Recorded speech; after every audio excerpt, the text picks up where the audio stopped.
Welcome to Corporals Corner. Today we're making a ladder style pack frame. So stick around.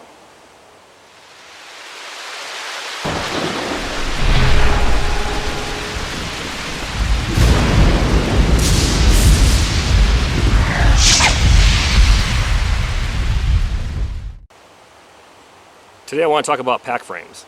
Now everybody in survival, bushcraft, prepping, on the internet, in magazines, YouTube, etc., they're all familiar with this Roycroft or Roycraft style pack frame. Very simple, very effective. All it is 3 branches lashed together at the ends using a shear lash or square lash or diagonal lash. Very sturdy and again very effective. But for this pack frame to be truly effective, you need to run a series of toggles, maybe 3 on this side, 3 on this side, 1 or 2 down here, and at least 1 at the top.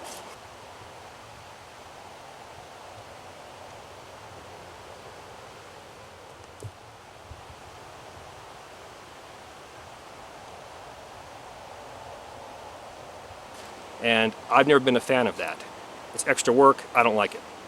So today I want to talk about a ladder frame style pack frame. And you can see it there in the distance. Think of a ladder. You got rungs in between, right? So we're doing the exact same thing.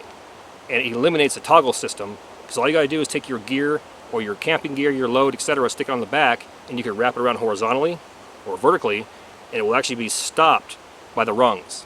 Let's check it out.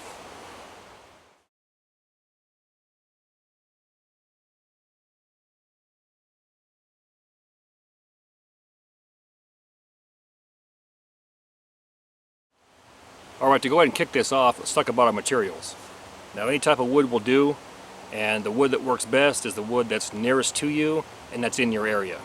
So what you want to do is go ahead and you want to get 5 pieces of wood, or 5 branches. And I want them no smaller than the diameter of my thumb, but no larger than 1.5 inches in diameter. And I want 2 of these to be approximately armpit to fingertip in length. And then we're looking for 3 of them to be anywhere from fingertip to elbow in length, or maybe just a little bit past that to your bicep. Once you have all 5 pieces cut, you can go and do your layout. Now just think of a ladder. This is a ladder style pack frame.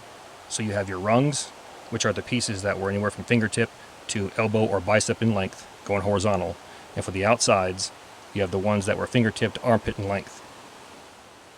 Once you're happy with your layout, what you want to do is you want to go ahead and take your knife and you want to score or make some lines where your rungs are going to be at. You want to do this on both sides. What's going to happen is you're going to take those marks and you're going to go ahead and carve out a square notch or a log cabin notch so that these fit together like Lincoln logs. We have our 2 marks right here, and like I mentioned, we're going to go ahead and carve a log cabin notch or a square notch. So to do that, I want to make 2 stop cuts. All I'm going to do is take my knife and place it into that notch right there, that groove. Grab a piece of wood for a baton.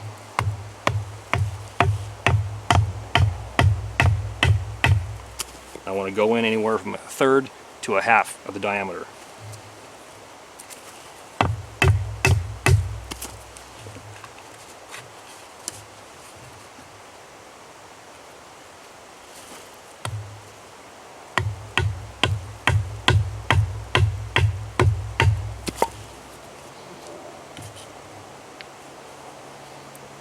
And I want to go ahead and pop that chunk out.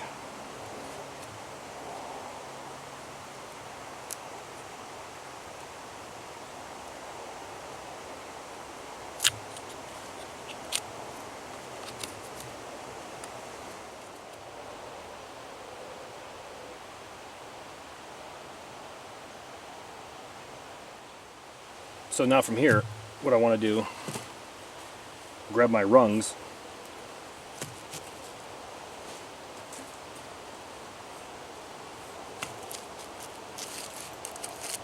place them approximately where they would be at. All I'm going to do is I'm going to flip over my outside pieces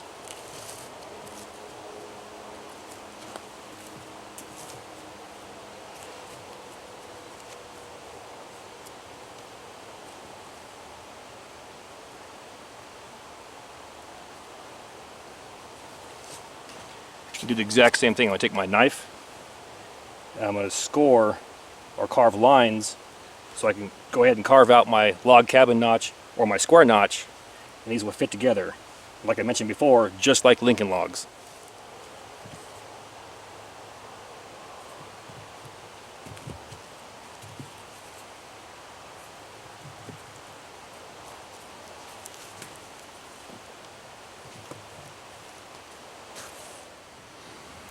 We got our log cabin notch or our square notch on both these branches, and as you can see, it's married up pretty well, meaning that it's a pretty snug fit. It fits right in there.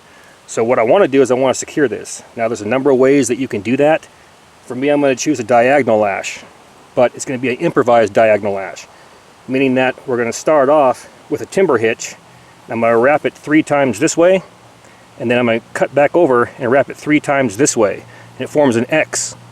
Now a traditional diagonal lash, you would go in between those 3 times as well. We're not going to do that, because what tends to happen is it wants to pull or separate the branches from inside that notch, and I don't want that. So we're going to start off with a timber hitch. I'm going to come up from underneath, and what I'm going to do is go around it, and it forms a seat. See that right there? Now I'm going to wrap underneath it 3 to 5 times.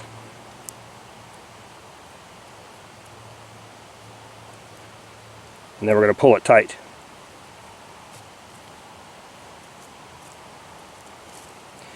Now this is number 36 bank line, and it should bite onto itself and onto the wood. Just like that. Now I'm going to wrap it around.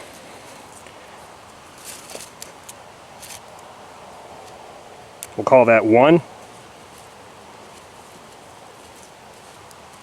There's 2. And there's 3. Now from here, I want to grab a stick. I'm going to use that for my toggle.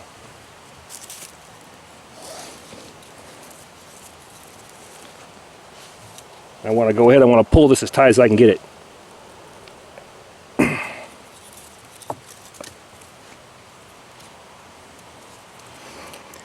Now we've already got 3. I'm going to drop it 1 more time. And this time we're going to come from underneath, and we're going to crisscross. There's 1, 2,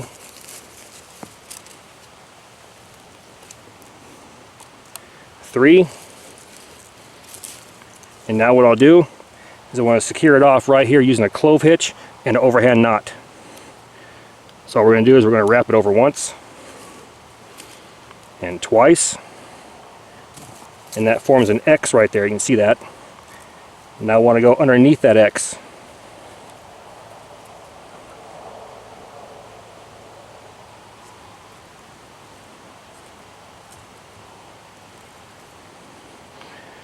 We'll dress it up by pushing it towards the top, make it look nice. Now I'm going to pull it back towards myself, and that will lock it down. Last thing I want to do is do an overhand knot or a pretzel knot right there at the end.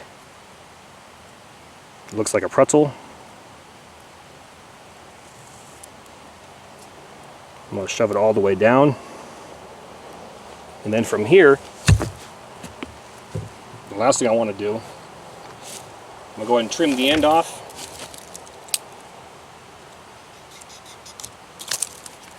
And I'm going to go ahead and burn it. It melts kind of like paracord.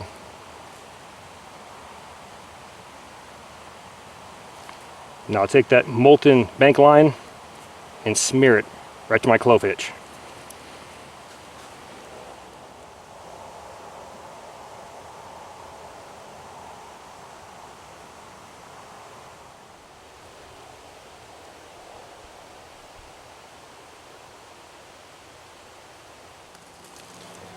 Now we come to the question of pack straps, and there's several different ways to do this as well. I'll show you a couple methods.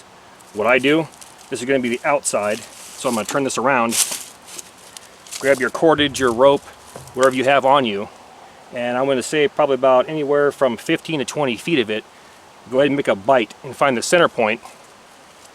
Now you can take it towards the center, open it up, and place it through. This forms a lark's head knot, and it gives you 2 pack straps. Option number 2, you have 2 separate pieces of cordage. Again, you're going to make a bite at the halfway point. And what you're trying to accomplish is you're going to create 2 very thick pack straps.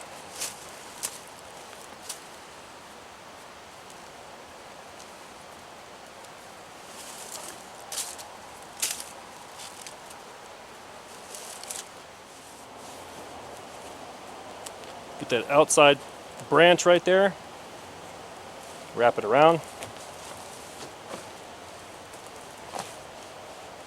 and walk it up to where you want it. Again, I want that branch in the lumbar section of my lower back. And just go ahead and tie it how you see fit.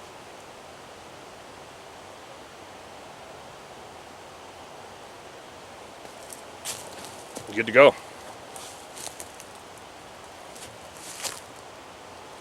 And lastly, just to show you the versatility of this pack frame, what we have right here is we have 2 Alice pack frame straps that go on your Alice pack. And all we've done is we've looped them around just like you would on an Alice pack and secured it towards the bottom. On the strap itself, it has a natural loop.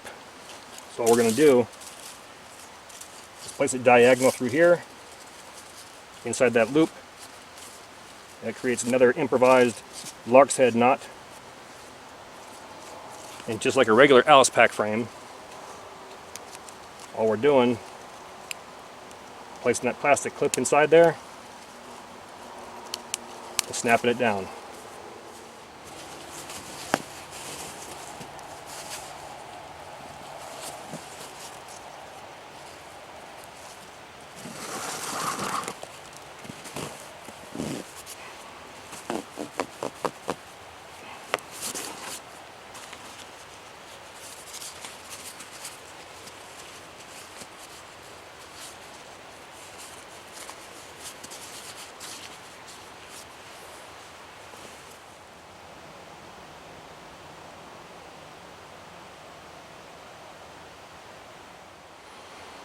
Welcome back, that was outstanding. On one hand we have a Roycroft pack frame. On the other hand we have a ladder style pack frame. Which one's better? Here's the truth. It's personal preference. What works for you? If you're under a time crunch, you got to get this thing done right now, your pack frame broke, your pack trashed out, first time every time, Roycroft pack frame. Now if I have time, or let's say I need to transport something heavy as in wood or water over a long distance,